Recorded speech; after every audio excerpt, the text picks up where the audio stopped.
Now, without further ado, Hanno, please join us on stage.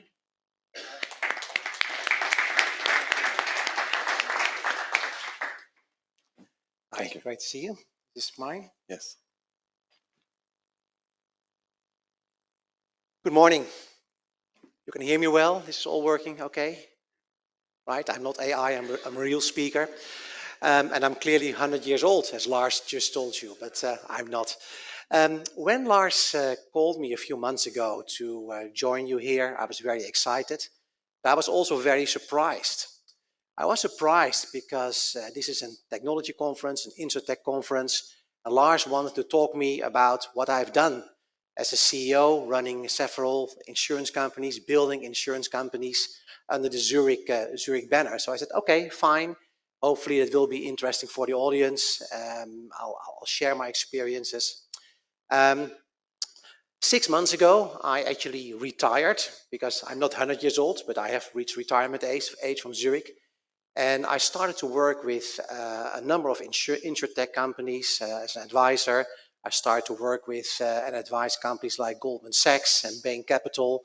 And it was all about the interaction between insurance companies and people like yourself in Insurtechs. So then I realized that actually a number of the lessons I've learned and the things I did in the past are actually very applicable to what you guys are trying to achieve. So hopefully I can keep you entertained for the next 20 minutes and share some of the lessons I've learned. And you know, behind me you see a space shuttle, a rocket if you like. Now, the good news is, I think, that building an insurance company, building any company, is usually not rocket science. It is tough, as you all know. It is hard. You have to put in the effort. You have to, like a marathon, it takes a long time. You have to be prepared well. You have to think about your targets. You have to be focused. You have to have the right gear. You have to have the right shoes. But most of all, I would argue, you have to have the right mindset. And I know it sounds like an open door, but if you don't have that, and I speak from experience, there's no way you can finish a marathon. There's no way you can really hang in there when the going gets tough and you're building your company and not everything is as you thought it would be. You have to hang in there. And actually, it's not just mindset. It is something which is, I would say, a naive optimism. You have to go in there, and I'm sure that many of you have that in space, with a strong belief this is going to happen. You have to look at the opportunity. You really have to believe it's possible. You have to, just like this little dog here, you have to see the fun of it. And let me give you an example how this worked for me. So about 17 or 18 years ago, the CEO of Zurich Insurance, some of you will have heard of him, a guy called Mario Greco, walked into my room. He said, Hanno, congratulations. As of today, you are the CEO of a new global business unit, which is called Corporate Life and Pensions. What I want you to do is to develop propositions for companies across the globe, selling them global employee benefits plans, selling them pension fund management, selling them solutions to enhance their propositions for the employees. And I thought, great. But then he said, also, I really need a growth narrative for Zurich, and I want you to start today, and in 3 years, I want you to have created a $1 billion business. So I looked at him, and I initially thought maybe I should just run out the room right now, but I didn't, because there's a lot of things I do not have and I cannot do, but I have really this incredible, naive optimist feeling. I always believe things are possible. So I thought, okay, this is great. When he left my room, how am I going to do this? So I realized that obviously I couldn't do this alone. So I looked around and started looking for a number of other people to be my core executive team who all shared this same feeling, this naive optimism, the same enthusiasm and belief we could reach this pretty outrageous goal of 1 billion in 3 years. Okay. So we had to do a lot of things, and since I have 20 minutes or maybe even less, as Lars told me, I keep it short.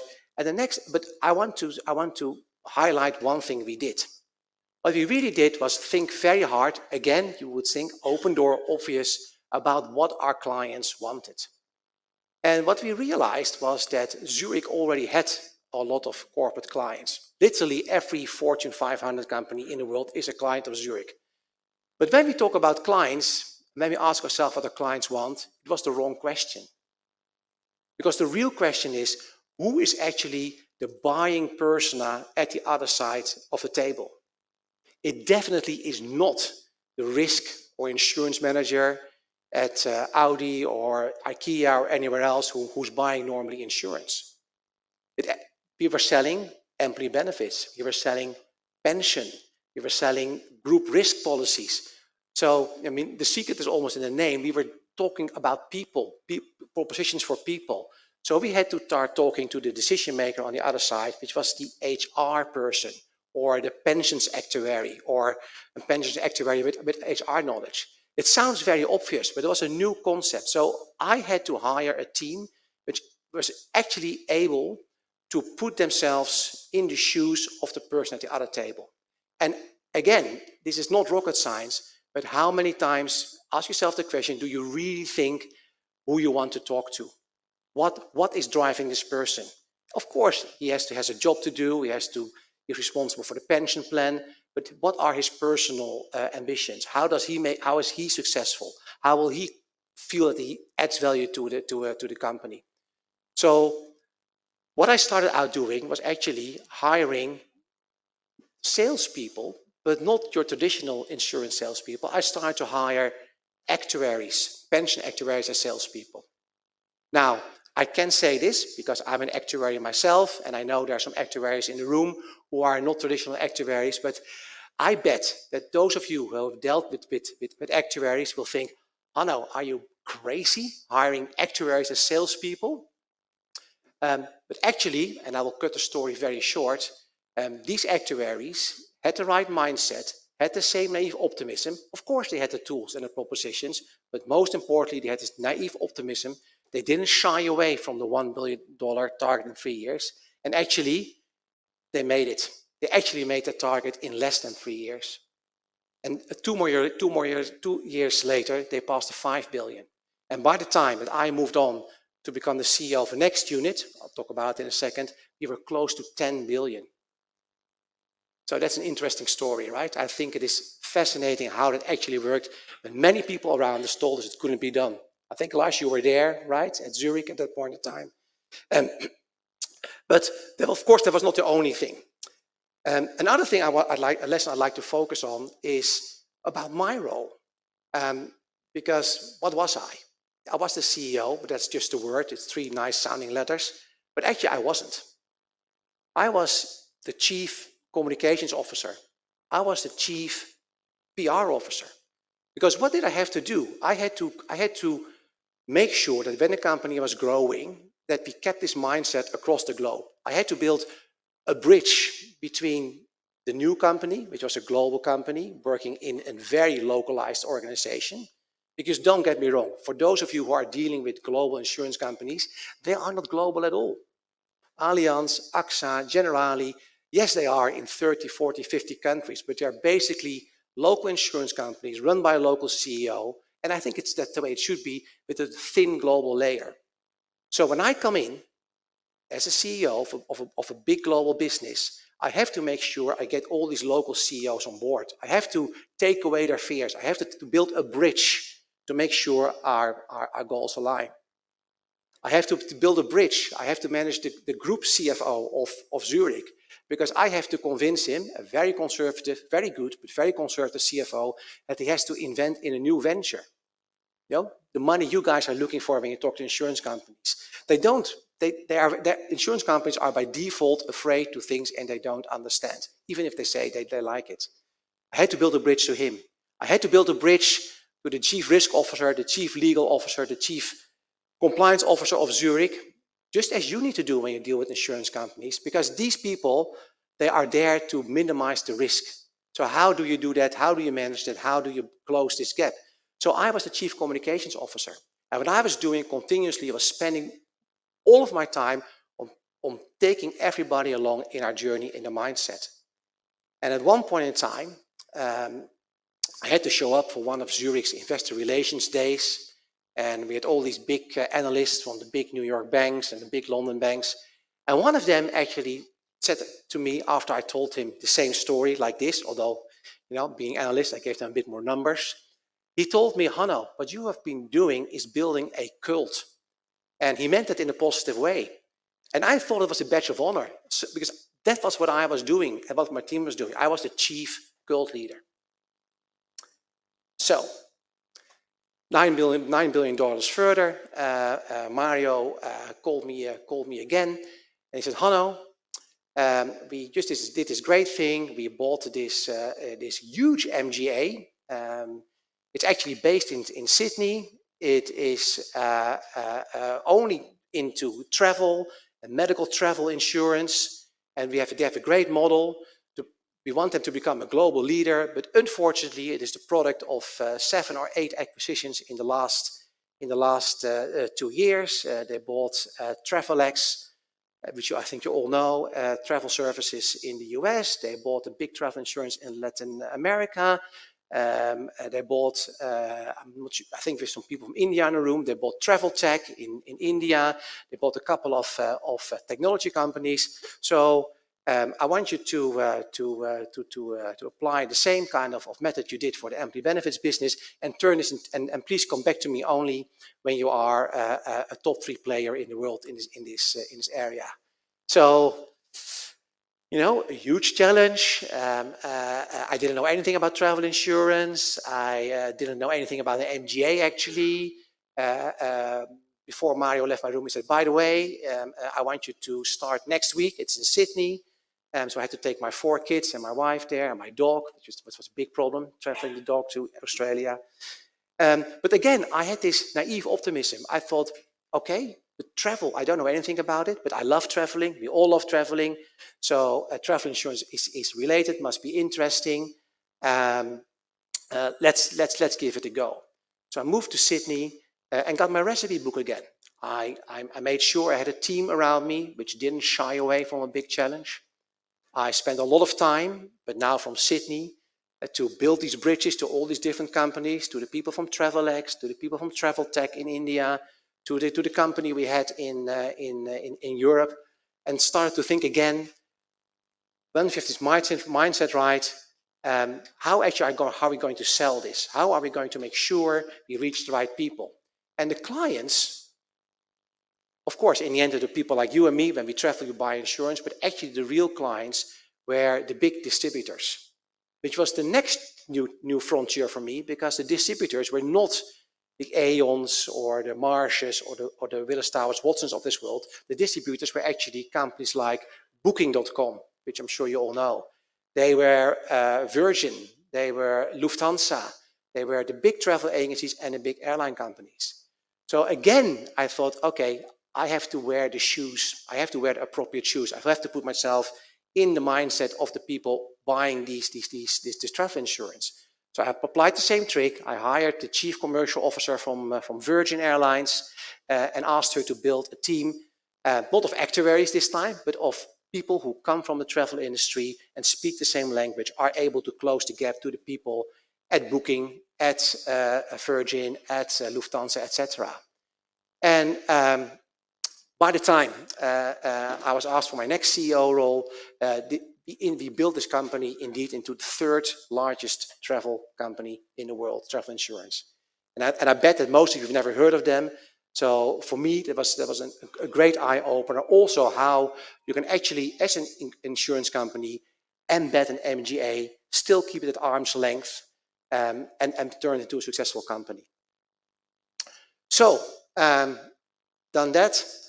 Then Mario came again and he said, Hanno, what we see as the next big opportunity for insurance companies is not insurance at all.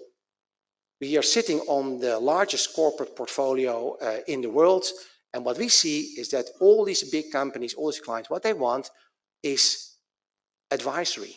They want services. They want actually advice on how they actually can prevent the big claims happening. how we can help them leveraging our knowledge, providing them advisory services to make sure they are prepared that when the next hurricane hits or when the next cyber attack happens, we are not just there to settle the claim, we are actually there to help them prevent this happening. So he told me, Hanno, we have 800 risk engineers across the globe. Here they are. They are actually even nerdier than the actuaries, but I want you to make them sell. I want you to make them to ask the next question. And well, you can guess by now, the same mindset, have this naive optimism, make sure we understood how our clients worked, but also convincing these risk engineers that actually things which they had done in the past just to support underwriting suddenly had to put into another use. They were at clients, had to ask the next question and engage with the clients on a different level, go away from a transactional relationship to a strategic relationship. And I'll give you an example. Audi, the car company, right? Some of you might drive an Audi, you know what they do. They have factories around the world, but they have actually one of the largest factories is next to the river Rhine in Europe. And the Rhine is one of the largest rivers in Europe. It's also a river which has always been flooding, but probably to climate change is flooding more often and more severe. So quite regularly, this factory of Audi would flood. There would be a claim in the order of 90 millions. And Zurich, as the lead insurer, would cover that. Financially painless. That's how it worked. But this was a transactional relationship. Zurich dealing with their client, which is actually a mid-level insurance manager. But then we said to Audi, listen, we have actually developed this, we have this new business, which is an advisory. We have a team of risk engineers who really understand how your factory works. We have some of the best climate scientists in the world. We have possibly the largest data lake on climate available. And actually we have used that to develop very advanced modeling. So if you want to know what the chances are this is going to happen again next year, or how many times in the next 5 years or next 30 years, we can help you. Would you like that? Yes, we would like that. But then we said, we can do better than that because we have such an intimate knowledge of your business, of the risks, but also what you can do about it. Would you allow us to advise you on what you can do? Would you allow us to advise you on how to maybe restructure the way your factory is organized? Would you like us to advise you where you should put in dams or overflow basins?